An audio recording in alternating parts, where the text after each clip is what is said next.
Morshi police station हद्दीतील येवती येथील फिर्यादी गंगाधर खेरकर यांनी 31 मार्च रोजी पोलीस स्टेशन मोर्शी येथे तक्रार दाखल केली होती. फिर्यादीच्या येवती शिवारातील शेतामधून 31 मार्च रोजी रात्रीच्या दरम्यान त्यांच्या शेताच्या धुरावर ठेवलेली ट्रॉली क्रमांक MH27U5275 किंमत 1,83,000 रुपयाची कोणीतरी अज्ञात चोरट्याने चोरून नेली. अशा तक्रारीवरून पोलीस स्टेशन मोर्शी येथे अपराध क्रमांक 152/2022 कलम 379 भादवी प्रमाणे गुन्हा दाखल करून तपासात घेण्यात आला. सदर गुन्ह्याचे गांभीर्य लक्षात घेऊन सदरचा तपास पोलीस निरीक्षक श्रीराम लांबाडे यांनी DB पथकाकडे सोपवून सदर गुन्ह्यात तात्काळ आरोपी व मुद्देमालाचा शोध घेण्याबाबत निर्देश दिले होते. सदर गुन्ह्यामध्ये वरिष्ठांचे मार्गदर्शन घेऊन अत्यंत कौशल्याने सदर गुन्ह्याचा 24 तासाच्या आत तपास लावून मिळालेल्या गोपनीय माहितीवरून गुन्ह्यातील आरोपी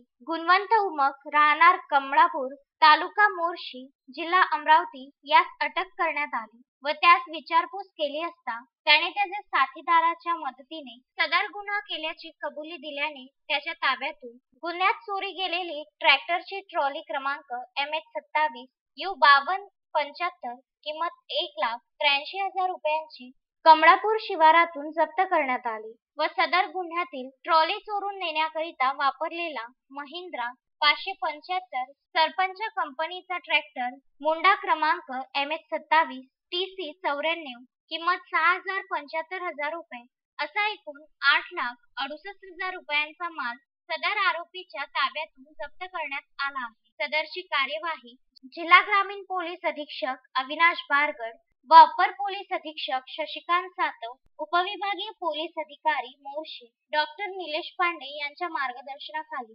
ठाणेदार श्रीराम लाबाडे यांच्या नेतृत्वात DB पथक मोर्शी येथील पोलीस उपनिरीक्षक Vijay Lewarkar, police head constable Sandeep Wankhede, police नाईक विष्णू पवार यांनी केली आहे. संजय गारपवारसह दत्तराज इंगळे, विदर्भ न्यूज, मोर्शी.